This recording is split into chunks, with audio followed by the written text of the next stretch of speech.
Bem, sempre que alguém pergunta para mim qual que é a minha formação, né, experiência e tudo mais, é bastante difícil falar em pouco tempo tudo que a gente passou em, sei lá, 40 anos, 50 anos. É muito Sim. difícil falar, porque são muitas experiências, muito aprendizado, muito conhecimento, Uhum. que não só nós, mas todas as pessoas que estão em idades parecidas conosco, Sim. também tem esse leque. E nós, como somos professores, a gente tenta ir para um outro caminho, para caminhos que interligam aquele conhecimento que a gente tem, né? Eu também, no início das minhas apresentações, eu tenho um slide que me apresenta. Aí tem nome, contato, uma Sim, foto sim, e sim. tal, e uma relação de coisas. A foto vai diminuindo cada vez mais porque o número de coisas que você coloca ali, de formações, de experiência e etc., vai crescendo cada vez mais. Em primeiro lugar, Marcelo, é um prazer estar aqui, né? Mais um dos nossos encontros ao longo desses Mais um, tantos anos, né? mais um. Eu sou Ward Marx, eu sou professor de teatro, de comunicação, comunicação interpessoal, oratória. Tenho formação sou mestre em comunicação pela USP e ao longo do tempo fui complementando a minha formação com várias coisas principalmente de cursos de pós-graduação, de especialização. Sim. Também sou historiador, estou terminando uma formação porque eu gosto de espalhar ao máximo o meu leque de atuações. Estou terminando agora uma formação em psicanálise clínica, Pois é. porque eu já trabalho com isso, com a leitura de pessoas. Você ler o interlocutor é muito importante para saber o que e como Ajudá-lo. dizer alguma coisa. Uhum. Então isso ajuda bastante, essa percepção do outro acaba sendo um negócio que te coloca em contato com um eu falando com um outro eu. São duas pessoas interligadas naquele momento. Então, tudo isso que o teatro proporcionou, eu estou direcionando agora para a psicanálise, que vai se juntar, né, ao meu leque de trabalho de comunicação e arte. Muito bom. Juntando teatro e direito, que eu criei meu primeiro curso de oratória. O pessoal da faculdade onde eu me formei, Faculdade de Direito de São Bernardo do Campo, o pessoal do centro acadêmico falou: escuta, você mexe com teatro, você não podia dar um curso de... O pessoal precisa se desinibir. Eu falei: pode deixar. E eu acabei, isso foi evoluindo, e eu acabei desenvolvendo uma metodologia própria, a qual eu dei o nome de CIPO. Não é cipó. É CIPO. CIPO é a sigla de Comunicação Interpessoal, Pitch e Oratória. Tá. Tudo através de técnicas de teatro. Muito bom. Funciona, que é uma beleza, porque quando você pensa, você entra num curso de oratória e fala: ai meu Deus, vou ter que falar em público. Vai. Mas quando você coloca isso primeiro, mostrar a primeira coisa que eu faço num curso de comunicação interpessoal, pitch e oratória, a primeira coisa que eu faço pessoas, oi, bom dia, inspira e vai soltando o ar contando, tá? E só registra qual é o número em que você parou. Uma técnica de respiração. O pessoal para ali em, sei lá, 20. Tá bom. Aí dou alguns exercícios de respiração muito simples, primários. Legal, vamos fazer de novo? Inspira e conta de novo. Aí o cara chega em 35. Eu falo: nossa, tá vendo que funciona? Já muda alguma coisa, né? Pronto. É aí que você começa a ganhar confiança. Fala: peraí, então eu consegui, em 10 minutos, eu consegui melhorar alguma coisa já? Me conta mais. Pronto, aí... Pois é. Aí você só puxa o anzol, porque a pessoa já está Porque, fisgada. às vezes, o que acontece? Muitas pessoas que a gente faz a propaganda do curso de oratória, de técnicas de apresentação, storytelling e tudo mais, as pessoas falam: mas isso eu não preciso, quem precisa é só palestrante, isso eu não preciso, quem precisa é só o cara que é líder, eu não preciso, eu vou pagar algo e nunca utilizar? Mas aí eu trouxe uma relação aqui do que a gente pode entender como um caminho para a oratória, né? Então aqui, ó, nas empresas, as apresentações de resultado, as apresentações que você faz para a sua equipe, tem que ter técnica. Sim. Se for jogado, a comunicação não vai ser boa. Isso é experiência, eu tenho certeza que não vai ser boa, porque se a gente jogar simplesmente a informação, alguns vão entender, outros não. Né? Quando você fala de oratória, de falar em público, o cara já imagina um palco, num auditório com 3.000 pessoas, ele está falando, meu Deus, eu vou enfrentar... Esta mesa aqui onde a gente está é um dos palcos onde essa comunicação acontece. Pois é. Você vai fazer uma reunião com 3, 4 pessoas, você precisa ter uma técnica de apresentação, de persuasão, storytelling, você tem que atrair a atenção das pessoas. Você vai mostrar um gráfico aqui, você começou a mostrar o gráfico, perdeu o foco em você. Como é que você faz para manter esse foco, mostrar o gráfico e atender todo mundo, né? Atender todo mundo, responder as dúvidas, perceber... É importante ler o outro também. Sim. E na técnica de apresentação, uma das coisas que você aprende é isso. Você está falando, olha, atitude, cast, aqui eu estou... Aí você percebe que tem um olhar ali de alguém que franziu o senho por um segundo. Você fala, isso aí pode ser explicado de outra maneira. E aí atende aquela pessoa. Porque você tem que saber quem é que está te ouvindo. Qual a expectativa de cada um, né? O tipo de ouvinte, quem é. O que a pessoa quer ali de você. Então, além disso, né? Mas você tem mais aí? Tem. Opa. Em vendas, por exemplo, apresentação de proposta, apresentação de solução para o cliente, tudo isso requer brilho nos olhos, requer um conhecimento sobre o que ele está apresentando, mas além disso, você tem que ser interessante para o cliente, para que ele consiga te assistir ali, ouvir, escutar você com atenção e com prazer, né? Porque se for monótono, a pessoa para de te escutar em pouco tempo. Você falou uma palavrinha mágica agora há pouco, storytelling. Sim. As pessoas não fazem ideia do quanto isso é importante e do quanto elas já usam. Nossa, eu vou ter que inventar uma história? Pois é. Amigo, você falou de vendas, fechar um negócio. Fechar um negócio. Que é o vendedor e o comprador. Só 2 pessoas, não precisa ter um auditório com 3.000 pessoas, tem 2 pessoas. E aí, quando você diz, eu entendo qual é a sua dúvida, você sabe que eu já tive essa mesma dúvida? E conta alguma coisa sobre você ali. Não precisa ser 2 minutos, em 30 segundos. Eu já tive essa dúvida. Você sabe como eu sanei essa dúvida? Comprei, fiz e aconteci? Isso é storytelling. Storytelling. Você atrai a atenção. Eu já tive essa dúvida. Sabe como eu sanei? Como?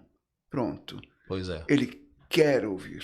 Que a gente chama de case de sucesso, né? Você conta um case ali, mostrando que você já passou por aquilo, já ajudou alguém e que pode ajudar essa outra pessoa ou empresa também. Exatamente. Mas você falou de uma pessoa, né? Vendas, muitas vezes não tem só uma pessoa. A pessoa, quando você vai apresentar uma solução, normalmente eles colocam 5, 6, 7, 10 pessoas numa sala e você tem que apresentar para essas pessoas. Só que eles não te avisam. Quando você entra lá, é que você vai ver que tem 10 pessoas. Se você não estiver preparado, você começa a tremer.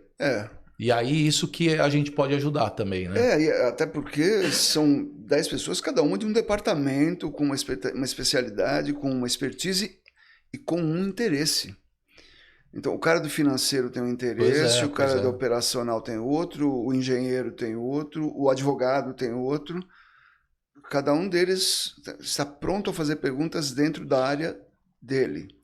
E você tem que ter resposta para todos, sem privilegiar nenhum, privilegiando e lembrando, o seu negócio. Lembrando ainda que ele tem o interesse dele, mas ele também tem voz na decisão. Por exemplo, eu estou apresentando a proposta aqui, a solução.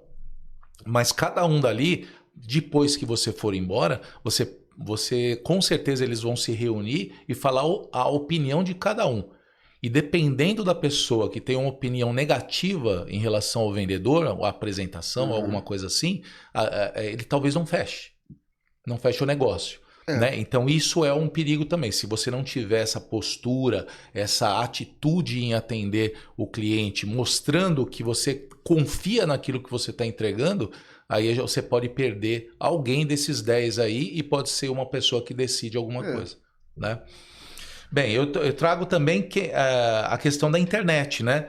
Influenciadores, youtubers, você falou da telinha e tudo mais, né?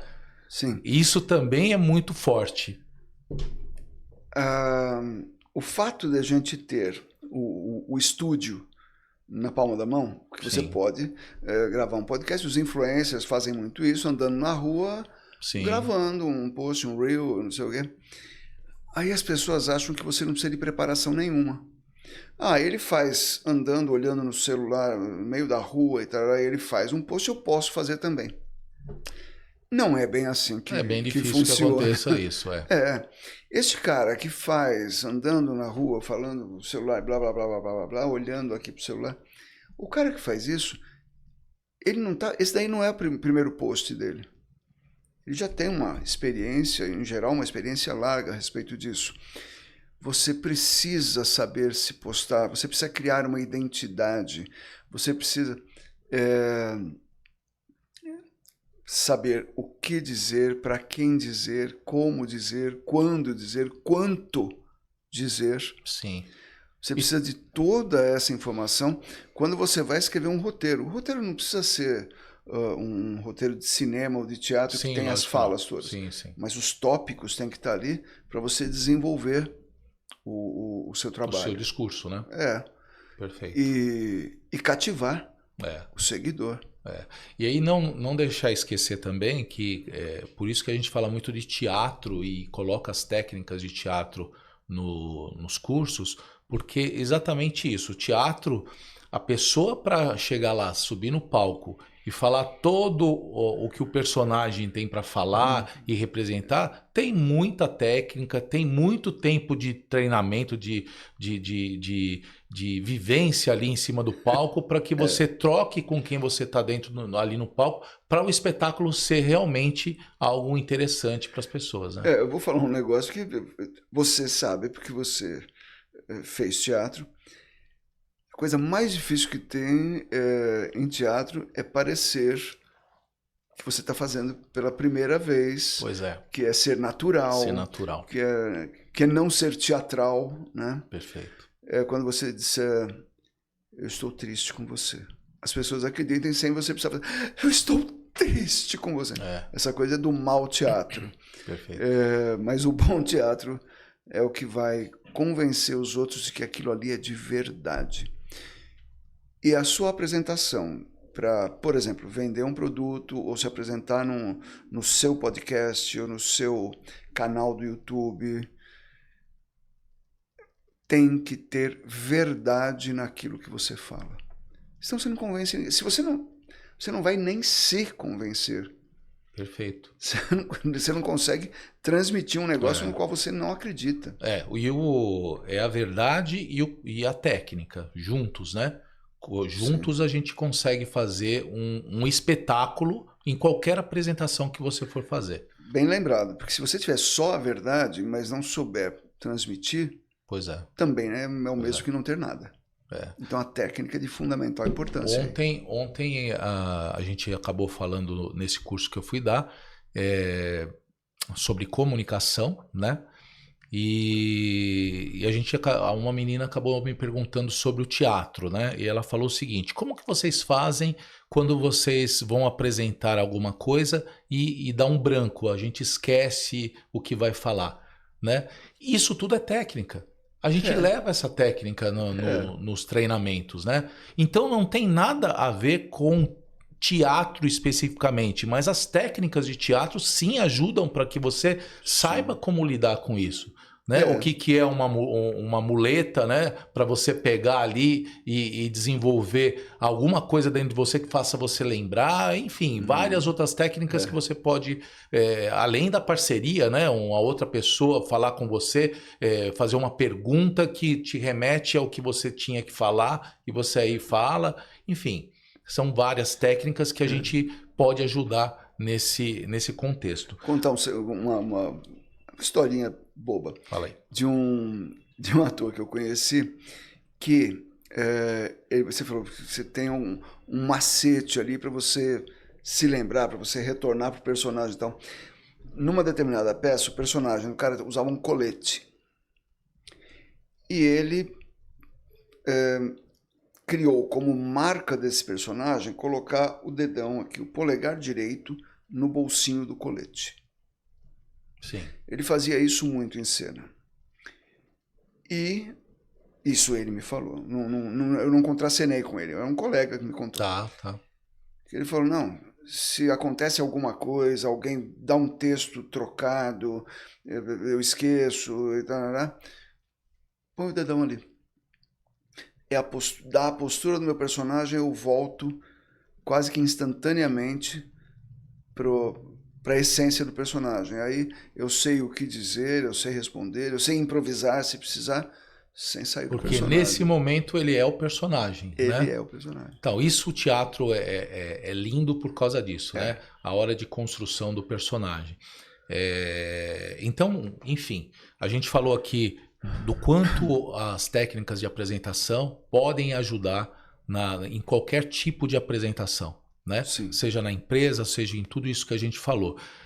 Mas eu queria fazer uma outra pergunta para você, né? Diga. Qual é o tamanho, e essa pergunta é super importante, porque qual é o tamanho da virada que um profissional pode dar conhecendo essas habilidades? Opa, nossa, super importante. Primeira coisa. Vou voltar no exemplo da respiração que eu dei ali, Okay. que é a primeira coisa que eu faço num curso. Atenção para isso. A pessoa se percebe melhorando. E ela ganha confiança com isso. Perfeito. Isso com um exercício. Uhum. Quando você faz um curso inteiro, quando você adquire domínio dessas técnicas de apresentação, storytelling, comunicação interpessoal e etc., você adquire o domínio sobre isso, primeira coisa, você passa a ter consciência disso e a tua confiança vai lá para cima. Porque você fala, não, eu não tenho o que temer.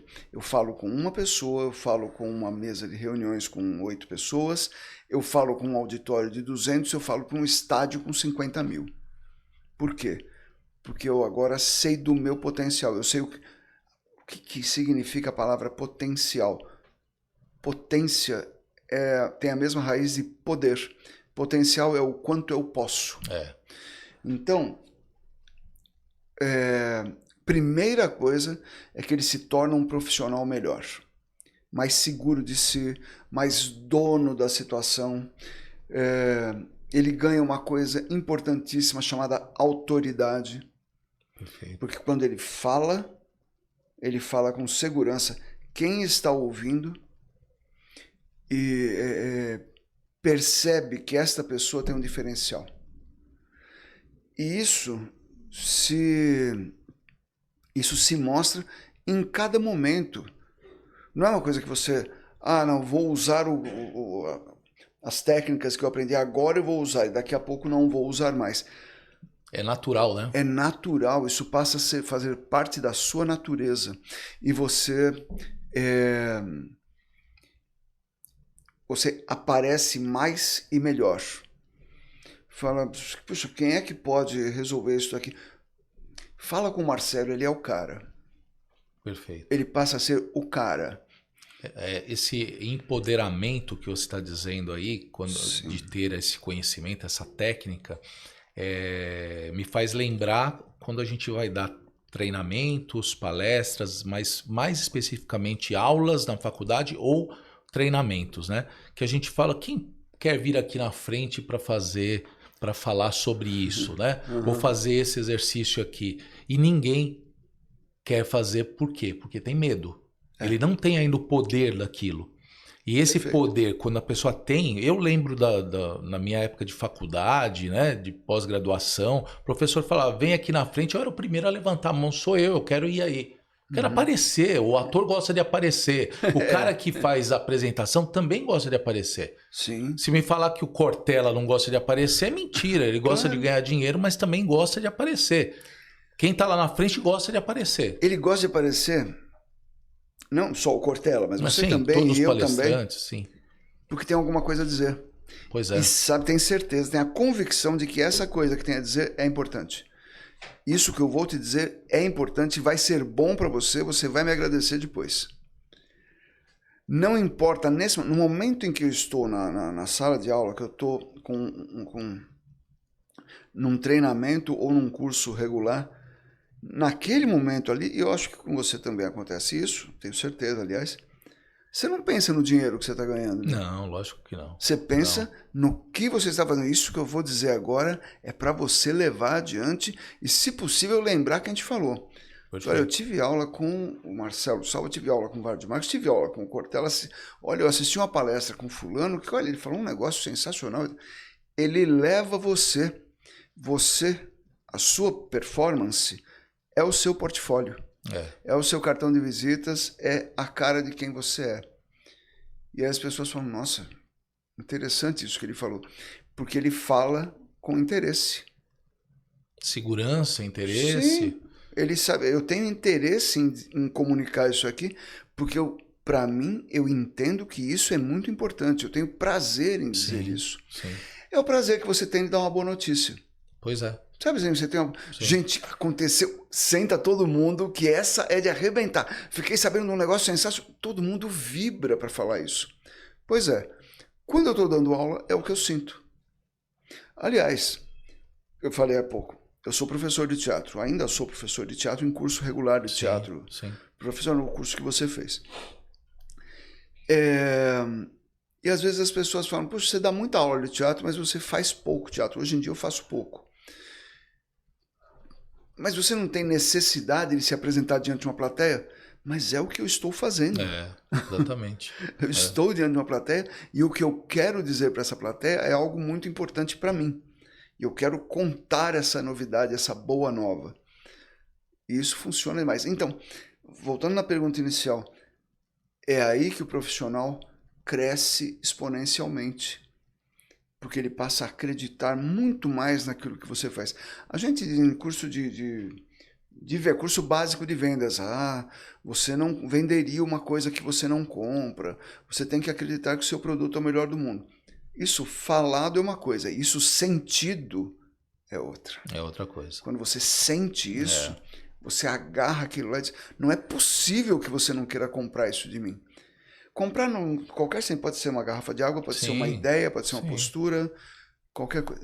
É impossível que você não queira, porque é sensacional.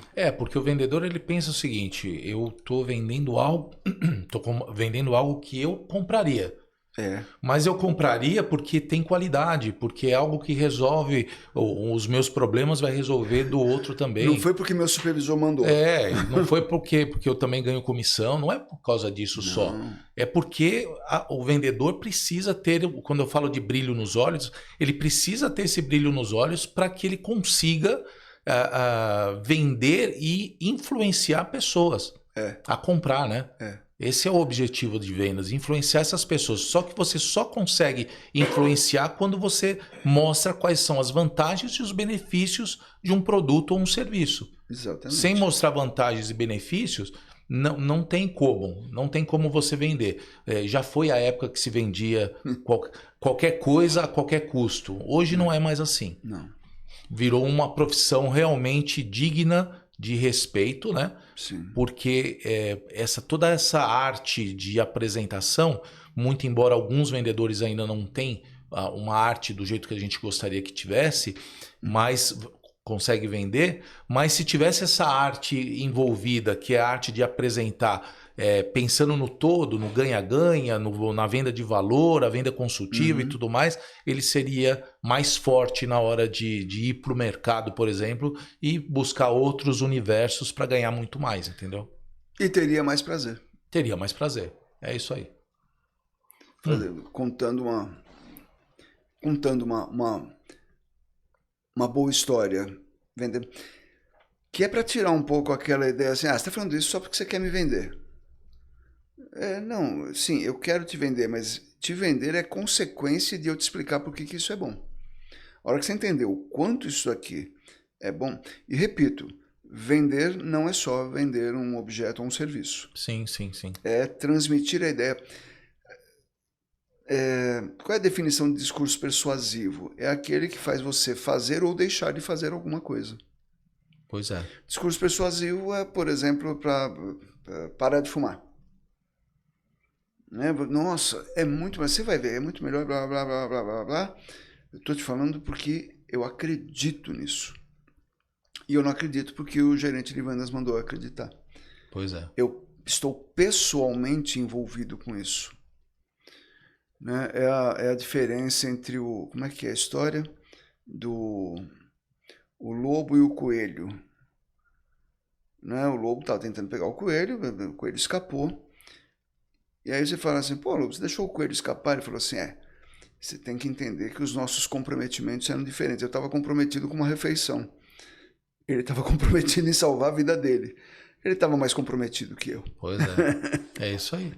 É isso aí. E quando a gente fala de discurso persuasivo, a gente está falando de duas coisas que são muito diferentes, né? Que é a razão e a emoção.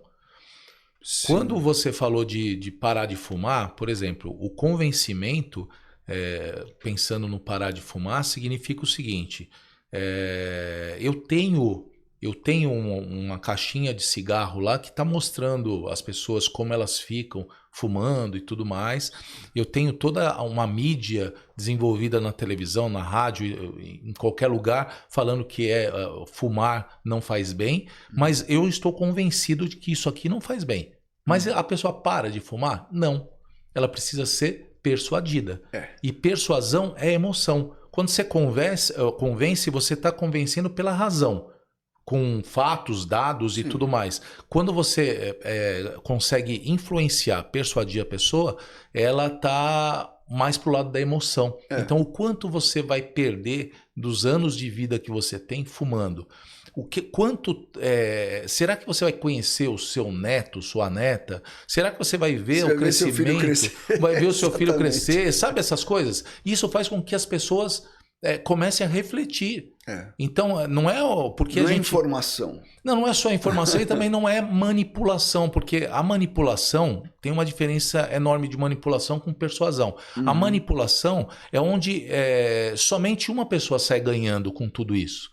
E a persuasão, todos saem ganhando, porque eu estou tentando te influenciar a não comprar mais cigarro. Então, mas porque eu quero vender uma outra coisa para você. Quero vender um outro negócio, que não é cigarro. Beleza, então a pessoa para de comprar, de fumar, isso vai fazer bem para ela. Então você está ganhando.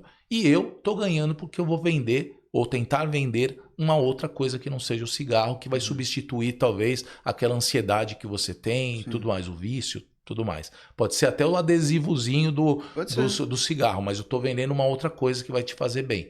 Na manipulação, não. O outro cara vai tentar te manipular para se manter no cigarro lá. Porque o cigarro é isso, o cigarro é aquilo, é bonito, né, dá classe para as pessoas, não sei lá. Quando falar em cigarro, isso eu vi. Uma padaria, tinha um cara na minha frente, no caixa. Me dá um cigarro aí. O cara deu, era recente esse negócio de foto de tragédia no verso do Márcio. Tá. E o cara pegou e eu vi. Era aquele que tinha um cigarro com a cinza. Sim. O cigarro causa impotência sexual. Ele pegou, olhou aquilo, falou, escuta, você não tem outro aí, não? O cara falou, esse daqui dá câncer. Não, câncer tudo bem. O impotência mexeu com ele de um jeito. Ele falou, não, me dá um de câncer, então. Como se ele estivesse comprando aquilo.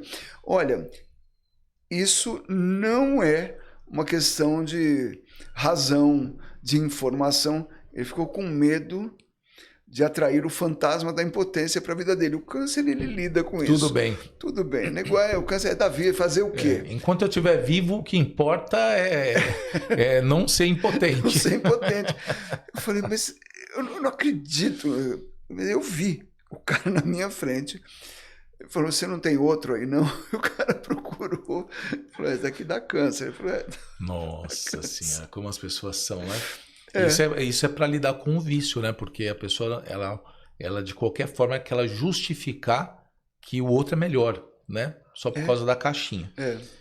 Bem, uma outra pergunta que eu queria fazer para você é o seguinte. O medo de falar em público é um desafio muito grande ou não? Olha, já tem pesquisa sobre isso, que, atenção, pesquisa, isso eu não sei recentemente, mas pesquisa feita nos Estados Unidos, uma universidade americana, pesquisar qual era o maior medo das pessoas. Falar em público alterna o primeiro e segundo lugar com morrer. Espera um pouquinho. Alterna? Como assim? Então, prefiro morrer do que falar em público? Então, e aí eles foram levar essa pesquisa mais adiante, porque o dado era interessante, e viram que quando tem aquele negócio de um cara enlouquece lá, pega um fuzil e sai atirando, quando tem uma notícia dessas naquela semana, o medo de morrer sobe. Quando está tudo em paz, o medo de falar em público é maior. Por quê? Aí eu quis saber, por que falar em público é tão complicado. Porque você está se expondo à crítica, ao ridículo, ao erro.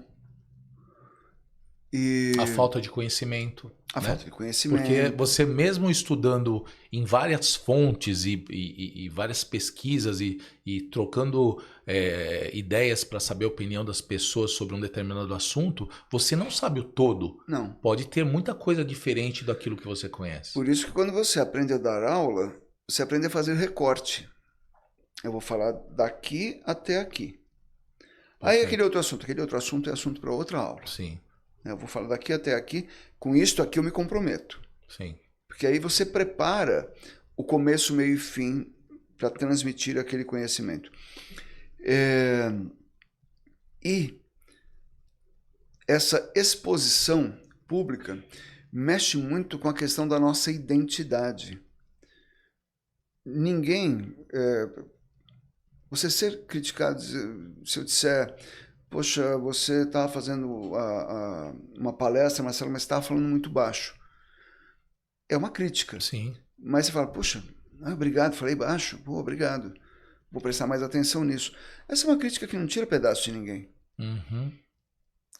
Se essa crítica envolver, por exemplo, escárnio. Cara, você estava muito ridículo lá. Oi?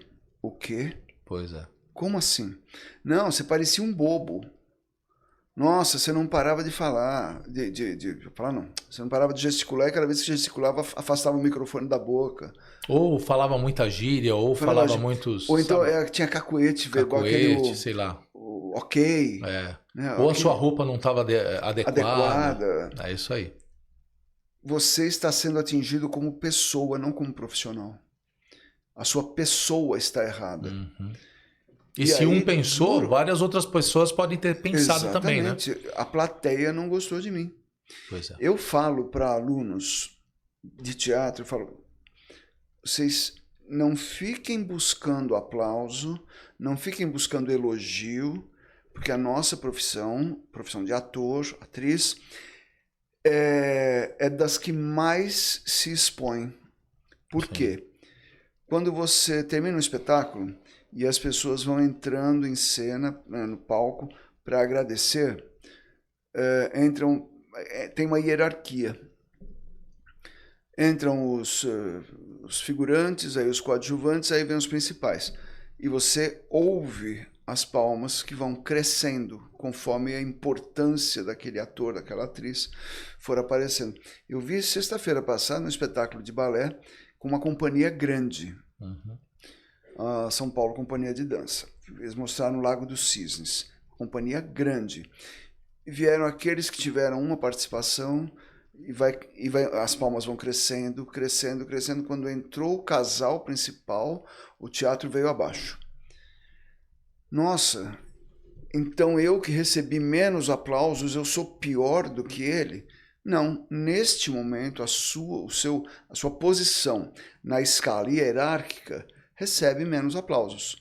Se você continuar, perseverar, evoluir, etc., você vai crescendo até você chegar no topo. Perfeito. Para isso, você precisa engolir... Preparar o coração. Preparar o coração, arrumar o espírito direitinho ali para menos quantidade de aplausos ou intensidade de aplausos e tal. E isso fica muito forte quando você tem menos experiência e quando você tem menos domínio da técnica.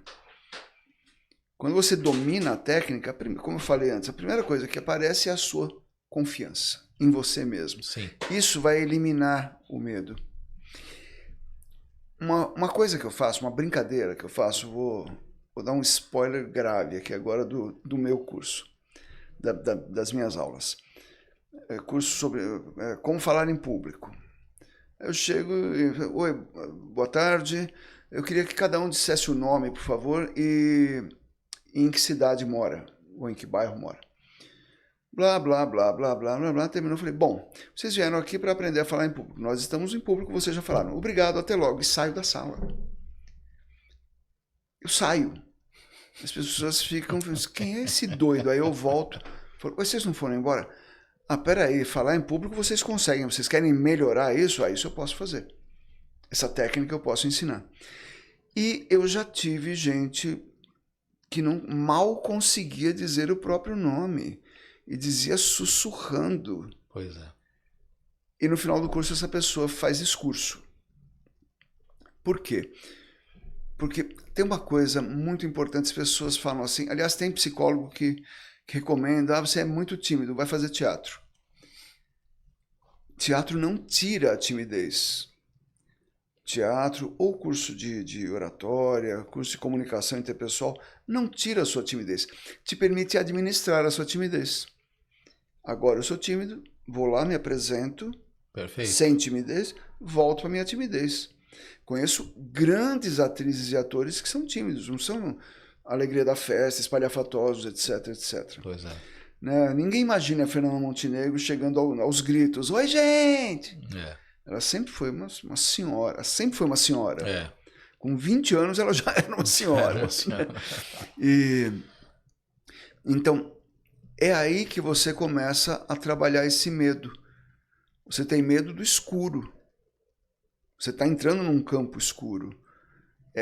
Aí a gente começa a trazer a luz do conhecimento, literalmente a luz do conhecimento. Sim. Você vai iluminando. Nossa, então é assim que é aqui desse lado. Agora que iluminou, estou vendo. E aí você pode se entregar a essa prática com pleno controle de tudo que vai acontecer. Sempre que eu preparo alunos para a comunicação interpessoal, eu digo, você é a estrela do espetáculo. Prepare o espetáculo. A roupa que você vai usar, o penteado, se você é homem, faz a barba. Treina direitinho treina, também. Ensaia. As pessoas amadas são sempre as vítimas. Né? Amor, senta aí um pouquinho e vê se ficou bom. Né? E você pega a pessoa amada para treinar uma aula, um discurso ou coisa parecida. E peça, se você for fazer isso em casa, peça para a pessoa amada meter o pau no que você está falando, porque ela sempre vai meter o pau com carinho. Ela sempre vai te criticar, dizendo, olha, não dá para ouvir você direito, você falou muito rápido, pior coisa que tem você segurar um papel, né? Pois é. E tremer. Sempre tem um infeliz na primeira fila que fala, olha, ele está tremendo. Está nervoso. Ah, vem aqui você. Mas isso, a gente domina isso. A gente consegue ter controle sobre isso. Então você nunca fica nervoso quando vai falar? Eu sempre fico. Aliás, citando Fernanda Montenegro, o dia que eu não senti o frio na barriga antes de entrar em cena, eu paro. Porque o barato de fazer o que a gente faz é essa emoção, essa adrenalina que faz Pois bem. é. Digo mais, você é meu amigo há 200 anos, a gente conversa com frequência, e antes de eu sentar aqui, eu não sabia o que você ia perguntar, a gente sabia o assunto, Uhum. mas especificamente dá um friozinho na barriga, Dá, mesmo eu dá. com mais de 6 meses de experiência. Sim. O que eu vejo que sempre dá um frio na barriga, isso não tem como tirar. E eu achei interessante quando você falou sobre o medo. A gente vai ter medo sim, só que vai continuar tendo medo, só que é controlado. O que me ajudou bastante na minha carreira, e eu trabalhei em vendas, que é algo que vai desinibir, é obrigado a desinibir, porque senão você não vende nada. Se joga, né? E aí, com as aulas de teatro, isso me ajudou muito. Então, o que o teatro me ajudou num lado, a vendas, o que não conseguiu de um lado, vendas ajudou do outro. E isso fez uma baita diferença para mim, no profissional que eu sou hoje. Mas esse medo ainda existe medo. Porque existe um medo, porque assim, é o que você falou. Apresentar para uma pessoa, ou a gente conversando, eu posso errar, quem vai julgar é você. Uhum. Agora, quando você vai numa palestra com 1.000, 2.000, 3.000 pessoas, tem 3.000 pessoas te julgando. Porque tem conhecimentos diferentes e tudo mais. Tem percepções diferentes. Então eu venho estudando muito hoje a neurociência, que mostra pra gente a diferença das pessoas e como a gente tem que lidar também com essas diferenças. Eu não vou trazer dentro de uma palestra todas as possibilidades que para atender um público gigantesco, com várias gerações, com várias idades, com vários conhecimentos e informações. Mas eu tenho que trazer o básico pelo menos o básico e a minha experiência em si. Então eu tenho que dizer o que eu conheço sobre o assunto. O que eu conheço dentro e o que eu já estudei sobre o assunto. Dentro daquilo, as pessoas vão se conectar ou não. Né? Então, falando de treinamento, a gente pode pegar uma equipe, por exemplo, eu treino vendas também. Então, eu pego uma equipe de uma empresa que o produto ou o serviço dela é tão complexo que não vai ter como eu passar exemplos, mas eu tenho como fazer exercícios que essas pessoas vão dar o exemplo para mim. Sim. E por intermédio desses exemplos eu vou pegando os ganchos e transformando o negócio na hora. Então é mais desafiador. Até porque coragem não é ausência de medo. A ausência de medo é irresponsabilidade. Você vai lá e faz qualquer coisa. Pois é, qualquer coisa. Coragem é administrar o medo, é fazer mesmo com... E não é um medo que te paralisa. Qualquer situação que você vai enfrentar que tem algum elemento de desconhecido, porque você domina, você tem controle sobre o que você vai falar. Você não sabe como é que está o estado de espírito de quem está ali para ouvir. Pois é. O cara está com dor de cabeça. Ele tá azedo hoje, levantou com o pé esquerdo. O cara está azedo. Pois é. Mas naquilo que você controla, você tem como administrar, e a reação do outro, que eu não sei como é que está o estado de espírito dele, é desconhecido. Qualquer encontro com o desconhecido provoca um jorro maior ou menor de adrenalina na sua corrente sanguínea, que faz você ficar alerta, esperto e etc. Que se você não tem treinamento, você desequilibra. A adrenalina é o que faz você tremer. Sim. É o que faz ficar a boca seca, não sei o que, ansioso. É isso aí. A adrenalina é muito bem-vinda quando você tem treinamento, porque é a adrenalina que faz você ter a liberdade, né, de poder falar, gesticular. Você entrar no campo para jogar bola. É isso. É a adrenalina que está ali. É prazeroso, é gostoso. Você jogar um carteado, né, num domingo com os amigos e tal, Sim. até jogar buraco. E você tem um pingo de adrenalina ali. Sim. Que você fala, quero ver agora, bati! Ou então, 6 ladrão, você jogando truco com alguém. Pois é. tem adrenalina aí. Você usá-la a seu favor é treino. Perfeito, perfeito. Vamos lá.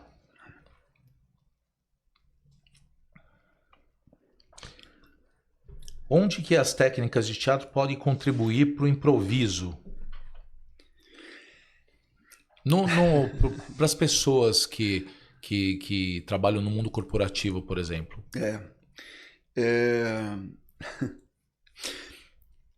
Em geral, as pessoas acham que improviso é alguma coisa que vem do nada. Não pode ter erro maior. O improviso não vem do nada. O improviso vem do teu repertório.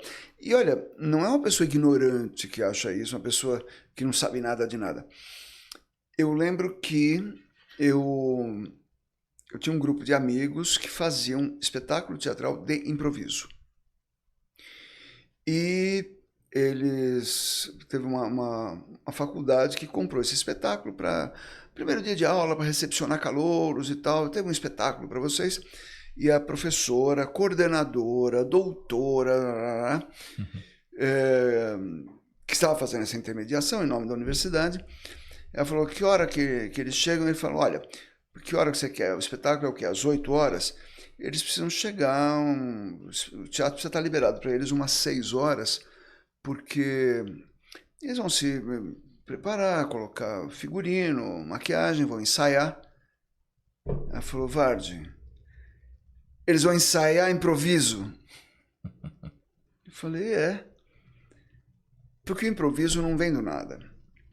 O improviso vem do seu repertório, daquilo que você sabe. Você, quando você tem uma apresentação, tem lá um PowerPoint, por exemplo, você tem ali 8 slides que dão conta de tudo a respeito do serviço ou produto que você está vendendo, e então você está falando, e não sei o que, terceiro slide, quarto slide, você terminou de explicar a um cara, mas isso não poderia ser de outra cor?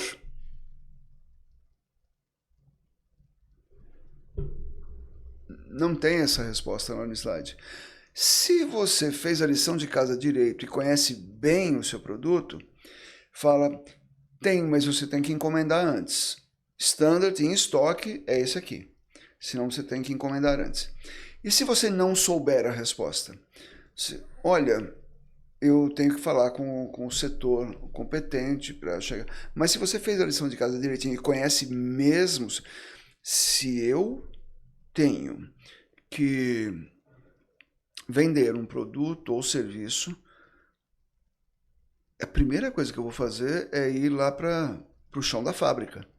Uhum. Eu vou ver na linha de montagem como é que se faz isso, quais são as cores disponíveis, etc, etc. Sim. Ou é o serviço que faz, como esse serviço é prestado, em que horários, tem muito atendente, é melhor mandar mensagem por WhatsApp porque tem pouca gente no teleatendimento. Tá, é bom eu saber disso. Eu vou me informar a respeito Sim. de tudo aquilo para estar o mais preparado possível. Mesmo que não seja o meu material preparado aqui, é o conhecimento que você tem. O meu repertório Sim. a respeito disso, sim. É. Eu posso improvisar a respeito disso. Olha, um dos maiores exemplos de improviso que a gente tem é o jazz, né? Aí você pega o cara pega um trompete e sai apitando lá o trompete. Fala, nossa, ele está improvisando, ele tira do nada. Tira do nada? Como assim tira do nada? Na verdade, ele tem um conhecimento tão grande de música que ele vai compondo a música aqui na cabeça dele e vai transmitindo diretamente para os dedos e para o fôlego dele, no pistão, na sua frente. Ele não vai pegar a partitura, agora vai entrar um Lá maior, agora um Si, agora um Dó. Sim. Ele vai compor na sua frente. E a gente fica maravilhado. Oh, como é que ele consegue? Ele consegue porque ele tem um repertório muito vasto. Foi bom você falar de repertório, porque o repertório, quando a gente está falando do ator, a gente fala de um conhecimento sobre a peça mesmo como um contexto geral. Então eu preciso conhecer o meu personagem por inteiro e pesquisar isso, talvez até procurar outras interpretações daquele personagem para você entender como o outro sentiu aquele personagem, mas você entender muito bem o porquê ele está ali, né? E para que ele está ali. E aí, quando a gente traz para o mundo de vendas, por exemplo, o repertório significa, eu preciso conhecer muito bem, você falou da área produtiva, da operação, eu preciso conhecer muito bem como é produzido o produto aqui, né? Ou que serviço que a gente oferece, mas eu preciso conhecer também o mercado de trabalho. Porque esse mercado competitivo, ele oferece outras coisas, ele produz de outra forma, e eu preciso entender essas diferenças para poder dizer em algum momento que aquela diferença, aquele seu produto tem uma diferença ou um diferencial muito grande em relação aos concorrentes. É aí que você consegue vender vantagens.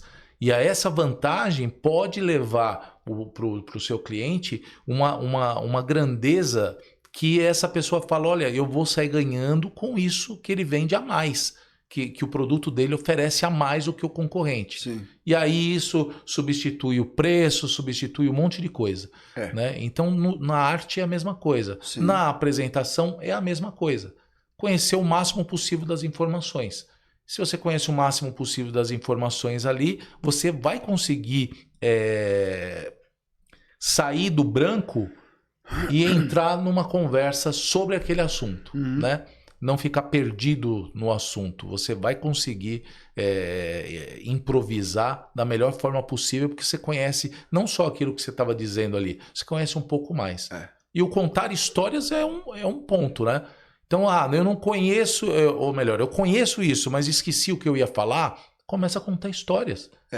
Cases, que nem você falou, de cases de sucesso, não sei o quê, começa a contar histórias. E essas histórias são verdadeiras, é sua experiência, ou você ouviu de alguém, e aí você leva para essa informação de uma forma mais persuasiva, que a história entra. Eu não sei se as pessoas sabem, se você sabe também, mas quando você conta histórias, 63% daquela história, do que você falou no contexto todo, é a história que fica depois que você terminar a sua palestra, a sua apresentação, alguma coisa assim. Então, 63% do que a pessoa lembra são das histórias, dos cases que foram contados. É muita coisa. Às vezes você falou, preparou slide, não sei o quê, um baita tempo, mas as histórias que você contou foi aquilo que ficou para as pessoas, né? Isso é super importante e delicado também. Tem que ser história verdadeira, não pode ser falsa, né? Porque a gente sabe que storytelling é a verdade. Não é mentira. No roteiro de cinema pode existir mentira. Na apresentação, não. A menos que você fale como parábola, né? Que você fale como parábola. Sim, tudo bem. E aí você fala assim, olha, tem uma historinha, sei lá se é verdade ou não, que é blá, blá, blá, assim, assim, assim. Então, você já tira... Eu não estou te contando uma informação. Eu estou te contando uma história... Olha, eu não sei se é verdade ou não. Pronto, esquece aquilo, a história deve ser boa.